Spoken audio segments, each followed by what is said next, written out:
Ça va? Oui, très bien. Bonjour. Oh, ça fait trop plaisir. Mon premier entraîneur, c'était Tino Maono. Tous les soirs, sortis de l'école en Polynésie, on allait à la plage prendre le goûter avant de rentrer faire les devoirs.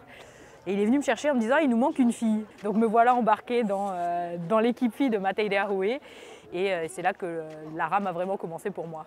À 15 ans, même pas 14, 15 ans, on avait les gros sacs de sable de 20 kg dans les V1. On allait s'entraîner même en conditions cycloniques. On était en train de faire nos 500 mètres pour préparer les championnats de Polynésie de vitesse. Tout ce que j'ai appris, c'est lui qui me l'a transmis et il m'a dit « je te donne, mais un jour tu donneras à ton tour ». Je pense toujours à la famille Maono, aux prières qu'on faisait et aux discours qu'ils nous faisaient avant les compétitions, avant de me mettre à l'eau. J'ai toujours cette petite pensée sur la ligne de départ. Je pense à tous ces moments qu'on avait passés et une petite pensée pour eux à chaque fois. Bon d'abord, bonjour tout le monde et puis ça fait plaisir de voir autant de filles. Le soleil, je pense qu'on va passer un bon week-end. Je ne me considère pas du tout comme une coach. J'ai plutôt envie de partager ce que je sais et d'être plutôt dans le partage plutôt que dans cette notion de coacher. Dans cette position, on va venir travailler pour pouvoir transmettre haut et bas. Donc ça sera quelque chose à tenir. Et vous allez voir que les lombaires bossent, les abdos bossent. Et on se dit, je la tiens pas si longtemps cette position, mine de rien. C'est ça qu'en fait j'adore dans ce type de rencontre, dans le fait de pouvoir entraîner et accompagner des filles, c'est être à la recherche de la perfection dans la technique, à la recherche de la sensation, dans la comparaison. Puis de voir des filles qui, grâce à ce sport, en fait, réussissent à s'émanciper, à prendre confiance en elles. Enfin, il y a tout un biais social. C'est pas qu'un sport, c'est aussi un exutoire, c'est aussi notre petit monde à nous. Et c'est vrai que c'est ça qui est sympa au final. Allez, je vais chercher profond, toute la rame dans l'eau et même la main dans l'eau devant, avec ce grippo.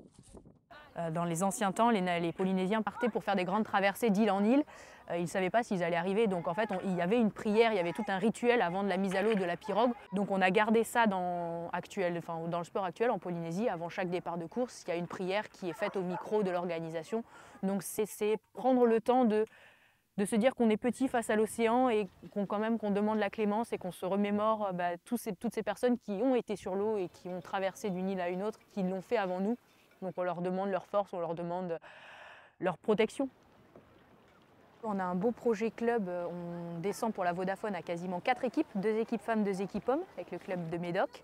Et il y aura, comme par hasard, la course V1 Teaito. Donc on va pouvoir participer. Donc moi je participerai en individuel, mais je vais pouvoir faire participer des rameurs du club, de mon club français, au Teaito cette année.